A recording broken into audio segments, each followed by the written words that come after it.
Who's this for? That's you. That's me? Yeah. Damn, you already know the fucking vibes. All right, everybody, what the fuck going on? BergTv here, episode 2. Shit's getting crazy, baby, as I like to say.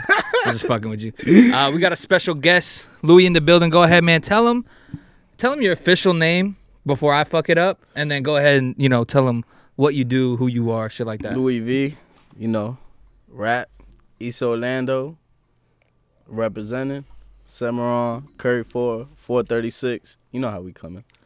I don't know how we coming, but I do know now. That's all I got to say. I know how we coming now. Bro, so tell me a little bit about how you got started, why you got started. We did one thing one time before. Where were you? Where did you say you were from? Puerto Rico? I'm from the hood. Okay. But what hood? What hood? I'm from the Caserío. Okay. And that's in Puerto Rico? Yeah. Okay. So what had you what started your rap career and wanted to do all this and all that? I don't know, just I was like 9 years old listening to Young Jeezy and shit, And I don't know, I just started writing music ever since. Since I was 9, I just been writing music. And that shit and it hasn't stopped yet. Writing music hasn't stopped. So what is your favorite type of music to write? Are you like super trappy? Are you like a lover boy? You know what I'm saying? Like, I'm versatile. Because I only ask that because I see you posting a little bit of here and there, and it's a little different every time. A little different. Yeah, because I'm versatile, so I just be changing it sometimes. Trap, rap, hip hop. What's your favorite song to make? What's your Trap. favorite type of music? Trap. You like trap? Yeah, it's in me. That's what I grew up on, and that's how it's gonna stay. But I can also change it, do some singing shit. Some singing shit, some little shit. So some Chris Brown shit. So how many videos do you have out right now that I saw? I saw you've had the video that I had up, I took it down because I want to re-drop it. And I want, I'm building my category right now, so I want to have everything. Once I drop, it's never too late. So once I drop my category, it's just going to be back to back, back to back, back to back. I'm going to let these motherfuckers have a little head start, and then I'm going to just drop. And that's it. So what's the future plan? What are we looking at here? What is the timeline for the drops? You working on anything right now? Yeah, I got a lot of songs. And I just got them in my emails, and I'm just putting everything together. And once I do, I'm dropping. And it's just going to keep going up from there. So, speaking on the music and everything like that, what is a lot of artists, they like to hold, right? They'll hold songs, and they won't drop songs. Why do you hold and not drop, or then hold and drop at a certain time? What is your philosophy on why you think that works? I don't know. I just feel like, when it's your time, it's your time. It's like, you get the feeling where it's like, okay, I shouldn't do this right now. Let these little motherfuckers go ahead on and do their little thing, And then once you feel right, you just drop. Man, your time is now, man. Step on these niggas. Yeah, that's right. Yeah. Man. So what do you think is your greatest strength and then your biggest weakness? That's an interesting question. I don't think a lot of people want to answer that truthfully, but my greatest strength is let's go rapping. Okay. Rapping. I know rap is your greatest strength, but what about rapping is your greatest strength? Just everything, just songwriting, everything. Okay. Everything about rap. Okay. And my weakness what's your weakness? My weakness is laying back, not doing shit. Cooling. Cause that's like drinking so much Ciroc. You know what I'm saying? That's like that's the ill weakness right there. Just being a lazy ass nigga. Knowing you got a dream you want to follow, and you just being a lazy ass nigga and you don't want to do it. You know what? I, to the T, can. I think that's me. You just described me. Until recently.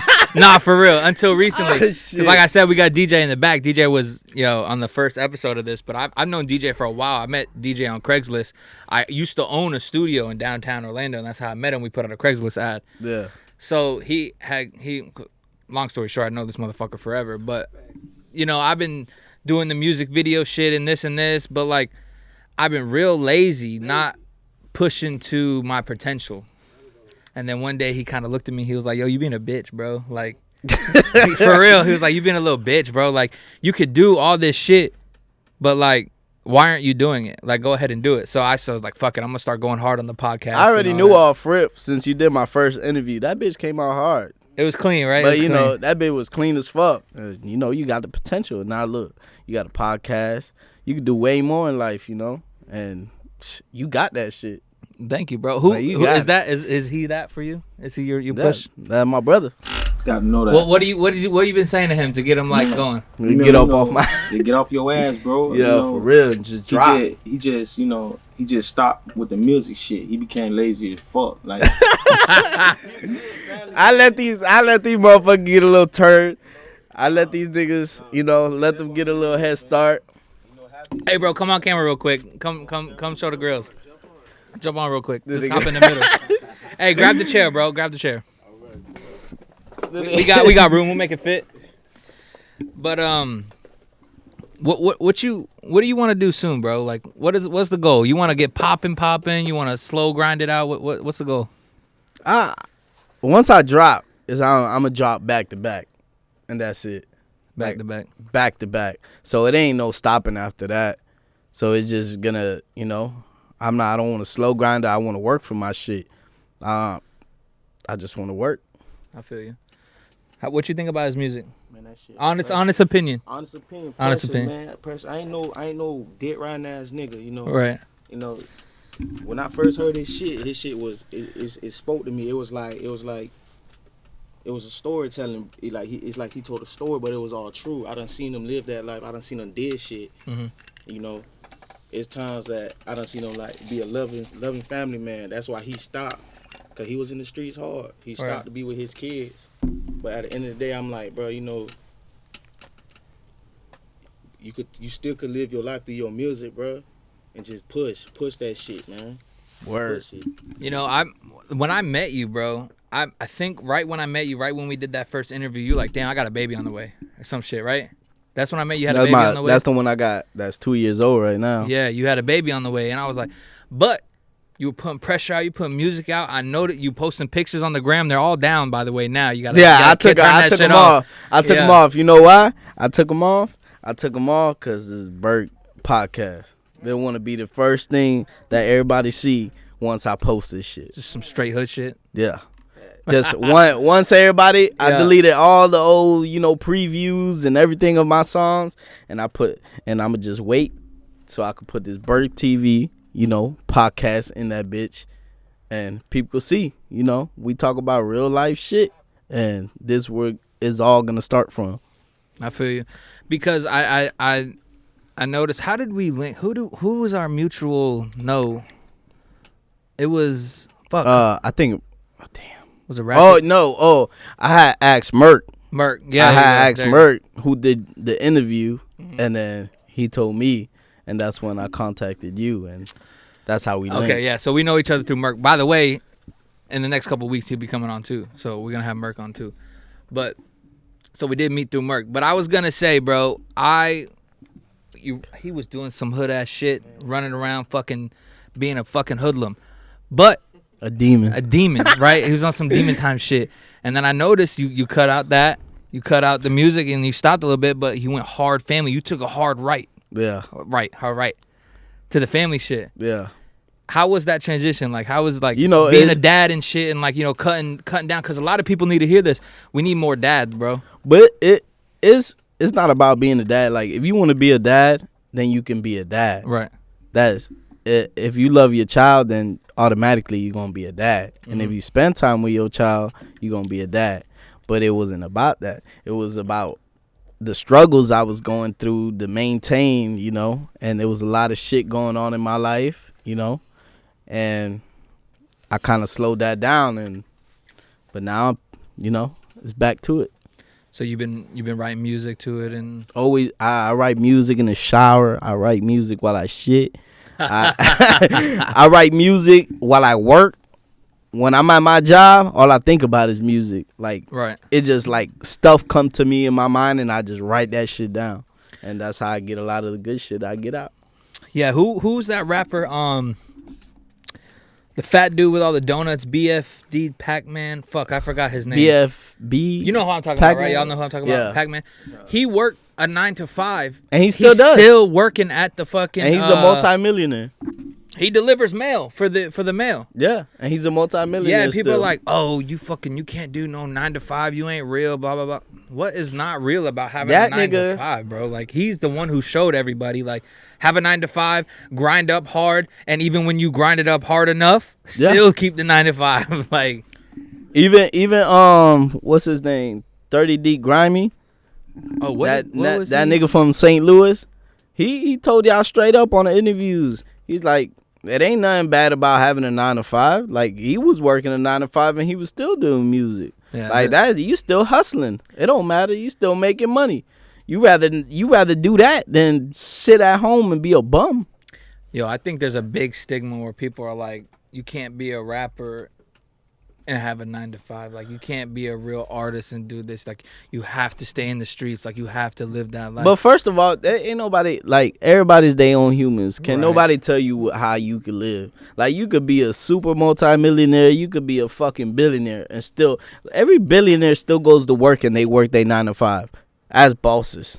You know, they work their 9 to 5 and then they go home. Like, even the rappers now, bro, like, let's say Lil Baby, for example. He owns a whole company, a whole bunch of people. You don't think he's working every day? You think he just wakes up and have an easy day? No, he got a 9 to 5. When you rap in the studio, you working because you getting paid for it. So you work. Right. So people are stigmatizing the wrong things, and I don't really fuck with that. What's up, bitch? But how you didn't want to stay in the street shit forever, right? I mean, or is it a part of you now? Like, it got, you know, I'm 27 now. Like, I've been in the streets too deep, way too deep. Mm-hmm. You know, from the gang life to everything. Like, you could be a street nigga and you could also be a family man. But you could also, you know, at the end of the day, when you look back at it, you know how many niggas grimy as fuck that you grow up with and everything. So sometimes you got to cut that shit out. And sometimes you got to live your life as a grown man, you know, and take care of your family. And at the end of the day, you could be a family man. But if a nigga run up on you the wrong way, you gonna bust his ass. You gotta keep it on. I gotta keep straight it, boy. up. Replay that. Straight That's up. real. I hope you replay that. What'd you say? I hope you replay what he just said, because that's super real, you know. That's yeah. straight. You could be a whole family man. You could say fuck everybody in the streets. You go live in your life, get a big house and everything, and a nigga walk up on you the wrong way, you gonna bust his ass because that's that street mentality you got. How do you take it? How do you take, you know, should everybody stay in the street the whole time, or is your goal to get out? Man, it's always everybody go to get out. You know, you don't want your kids burying you. You know what I'm saying? I mean that's the fact for your kids to bury you, but not at an early age. You know, you want to see your kids grow up, go to college, get married, have grandkids. You know, that's what I want him to do. That's what I want Lou to do. I want him to be the, you know. That's why I don't want burn the hood like that. You know, he push hard. Like, the shit that he about to drop finna be pressure. Mind you, that shit. Nothing but pressure, bro. These niggas think I'm playing with their ass. I'm not, bro. I am not. See, I only asked this because I met this dude. I won't say his name, but he was like, "Nah, I'm gonna be in the streets for the rest of my life. I don't give a fuck." I'm like, you can't do that. But as a young person, you know, I thought to myself, and I said to myself the same shit. Oh, I'm gonna be here forever. I'm a king. I can't die. I always told myself, I'm gonna be a street nigga to the day I die, and I'm gonna die in Orlando. As I got older, my mind changed. I want to get out this state. I want to go fucking buy my kids a house. I don't want to sit here like, why the fuck do I look like? What the fuck do I look like growing up and having kids and my kids becoming McDonald's workers, motherfucking Popeyes, all that? What the hell do I look like my kid? When I get older, I want my kids to become bosses. I'm sorry, I ain't no racist and none of that, but I don't want my kids working for the white man. I want my kids to have their own shit, their own, that. Like, I want my kids to be multimillionaires. By the day I die, my kids gonna be multimillionaires. Then everybody be like, oh, trust fund babies, this and that, but that's the goal. I hate people like, oh, you got daddy's money, you got mommy's money. But at the end it's of the not day, their fault, bro. Yeah. Like, their parents did that for them. You know what I'm saying? Like, but at the end of the day, their parents work hard for that shit. Exactly. They ain't sit here and got it out of nowhere just free. They work for that shit, and that's why they become trust fund babies. And they become set in life. Like, you gotta be a dumb motherfucker if you sit here 30, 35, 40 years old and your kids working for motherfucking Popeyes and McDonald's. Oh, my kid got their first job. This and I don't want my kids become bosses. I want my kids to sit here and be like, I'm a boss. You work for me. Not no like, you know what I mean? Like, oh, oh, pressure, like, oh, you gotta work for me type shit. But, I want my kids to have workers. I don't want my kids to be no slaves or nothing. Cause shit, all the shit we done been through and all the work we done put in, like, why the hell we want our kids to go through that shit, It's definitely one of those things. Like, my dad always told me this. He goes, I don't want you to grow up the same way I did. Yeah. That's real for shit. a little bit. I remember until I was about 12 years old, I grew up fucking poor. We were fucking dirt. It was shitty. But he made sure after a while that we didn't have to do that no more. Yeah. So that's I think real that's shit, your bro. goal as a father, you know what I'm saying? Like that, bro, I respect that. That's real I shit. respect that. Bro, look. When we move to Orlando, I'm gonna be straight up. Like, my dad was the moneymaker. But when we moved to Orlando, we didn't have shit. We moved to Paramore. In a shelter. We used to eat ham and cheese sandwich for like a few years. You lived on Paramore? Yeah, in a shelter. In a shelter. When we moved from Boston, Massachusetts, we moved here. And then, we were eating ham and cheese sandwiches every day. Like, as a little kid, you get traumatized by shit like that and you remember everything. And, and my dad and my mom, they work hard for this shit, to get us to the point, And we ended up getting right. And, my dad always been, ever since I started writing music, he just, like, he told me straight up. Like, RP my dad and shit. But he always told me, he's like, you got it. You got it. Like, he used to buy me equipment and everything. And he told me, you got it. Like, so don't he give up supported on you your dream. He for always, sure, 100%. the first person. The first motherfucking Yo, person. and that's cold, too, to have your dad be like, you're the man, bro. Like, keep going. Like, that's a good... Yeah, that's a good feeling, one thing, my dad ain't never been no deadbeat, There's a lot of people that gotta grow up with that shit. My dad never been no deadbeat. He always been the man of the house. Right. And he always makes sure we straight. And one thing I learned from my dad, never be that. Never be that deadbeat. Never, you bring a child into the world, you take care of that motherfucking child. And because at the end of the day, you be a deadbeat. You be a motherfucking deadbeat dad, you gonna grow up a deadbeat dad, and one of your kids gonna end up getting rich, and then you gonna try to come back in their life, leave you, and they gonna leave you to die by yourself. Yep. Straight up. Yep. Like, how you look being a fucking deadbeat, growing up, and then you getting old, and then your kids becoming rich, then you looking sick. You looking sick in your deathbed, wanting to talk to your kids and shit. That's not how it works, bro. Again, people with the kid shit, it's a touchy fucking subject for me. Like, because I know a lot of people, and I know a lot of people who have kids and they leave them in the dirt. Yeah, I know a lot. How could you leave your child in the dirt? I know a lot. Bro? I don't know. But that's what I'm saying. Like, when he rotated to the family man shit for a little bit, how you did, like, I gotta respect that a little bit, even though, you suffered with, chilling on the music for a little bit, but I think maybe you needed to do it, and now you're gonna get back on, right? Yeah. Maybe you needed to go through whatever you went through with, having you always gotta go through something to get to the certain part in your life.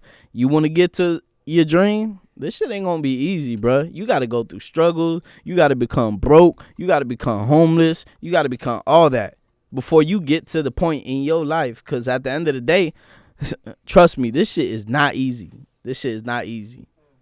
There's a lot of motherfuckers that become homeless, they become broke, and they want to stay that way with kids and all.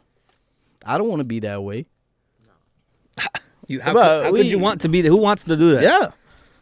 If you want to do that, you a deadbeat. What situation you had? It sounds like you got something in mind. There's a lot growing up, you know.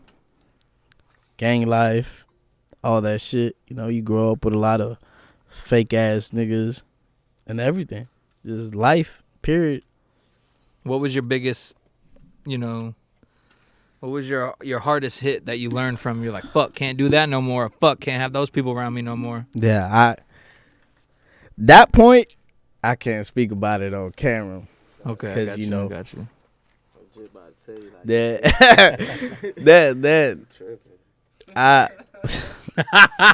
there's Wait, you don't gotta get too deep. There's some niggas that still need to get touched. I feel you.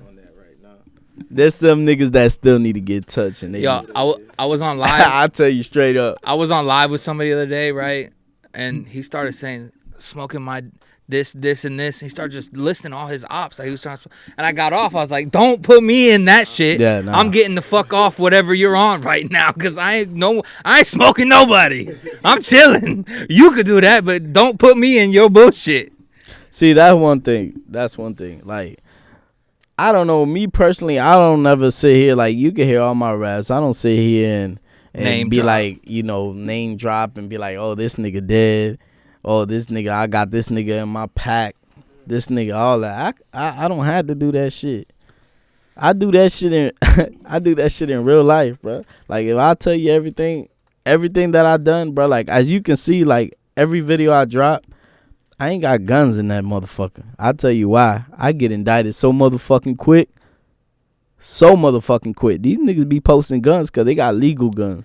I was going to say, everybody who posts the guns and not afraid of it ain't never really been in trouble before. Nah, I'll tell you that. Right? Everybody who posts a gun ain't never really been in trouble before. They probably been in trouble, bruh. It ain't bad to have legal guns, because that's a free body. Right. But me personally, the life I grew up, I can't do that shit. Not a damn. I can't. You ever Just by a video alone, if I show a gun, I get indicted.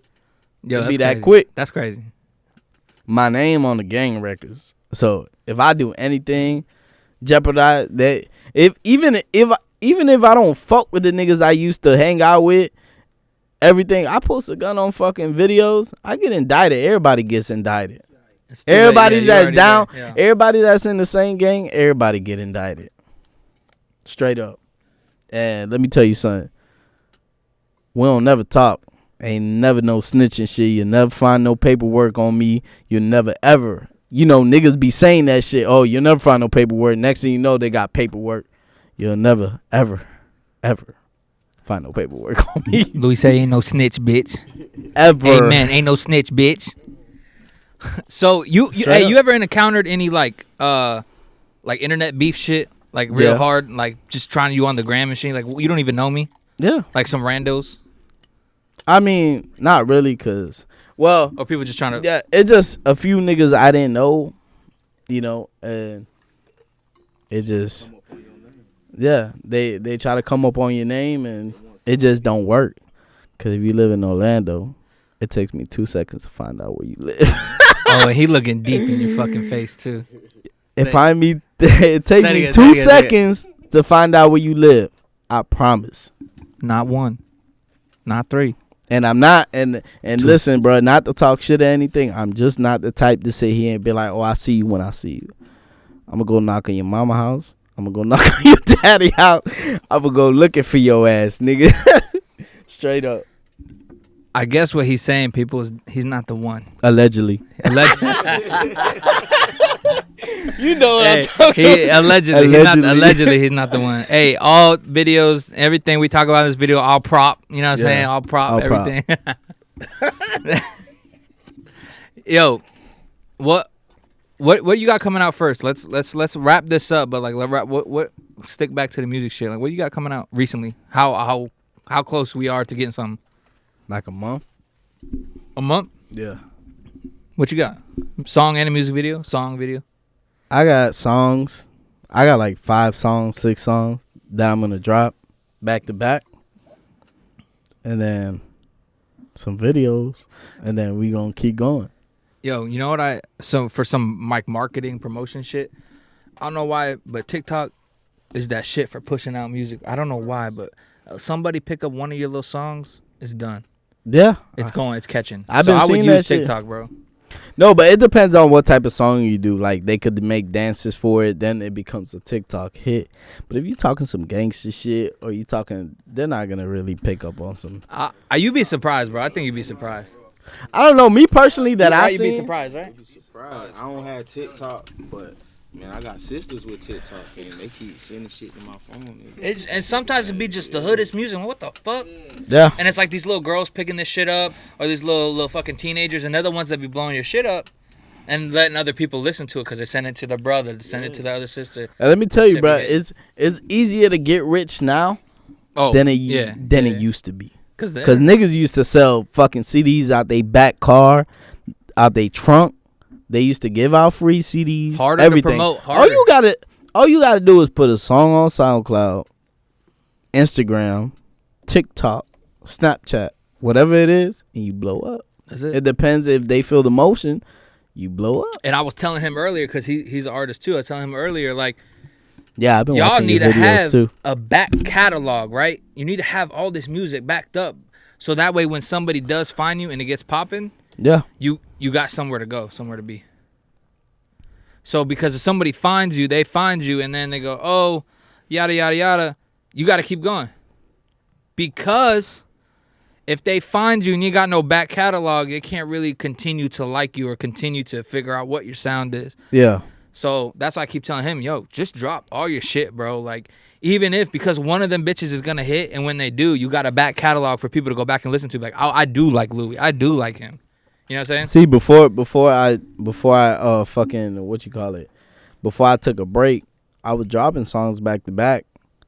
But, you know, it was just, I didn't even need viewers or any of that shit. And there's motherfuckers that wanted to give me deals and everything. But then I slowed down, and it was just like, you know, I was taking it, you know, there was a lot of stuff in my life that I had to go through. I feel you. And I slowed down, and Oh, you back now? yeah. You back now? But Hey, man, he's back. DJ, you press record again or something? Or is it still going? That mug is not still going. That mug, I think that mug died. Oh, that's all right. I got it right here. All right, bro. So let's wrap it up. yeah, You got any 2 cents real quick? just know it's BergTV. BergTV. You already know. Probably use this in one of the songs. Hey. BergTV. BergTV. Episode 2, man. BergTV. Thank y'all for coming out, man. I really appreciate it. We'll get shit. you back on next time. And You already know. let's reconvene in a month when you got your shit out. I got you. All right? Yeah, All right, definitely. bro. Thank you, bro. That's it, baby. And I want this nigga Corey to say BergTV on the song. Y'all know what the fuck going on? Hey, man, BergTV, man. Y'all know what the fuck going on? BergTV. You heard me, Corey Spielberg, LouieV, baby. Let's get it. You can cut off like my beginning and put his. Bet. Alright. Y'all know what the fuck going on? Hey, man, BergTV, man. Y'all know what the fuck going on? BergTV. Yeah. You heard me, Corey Spielberg, LouieV, baby. Let's Hop get in it. the van with the switches, you niggas gonna. Hey, that shit was hard, bro. Stop playing. Down the road for my family's mom's place. So you see, I be giving a long thing. Back to back with the killers like, oh man, yeah, they pay me to run like a ball game. Yeah, hop on the van and I click, cooking with Jake. Hit up the mess and I need me a plate. Hop on a plane and I go to your state, bringing it back and I'm bringing it.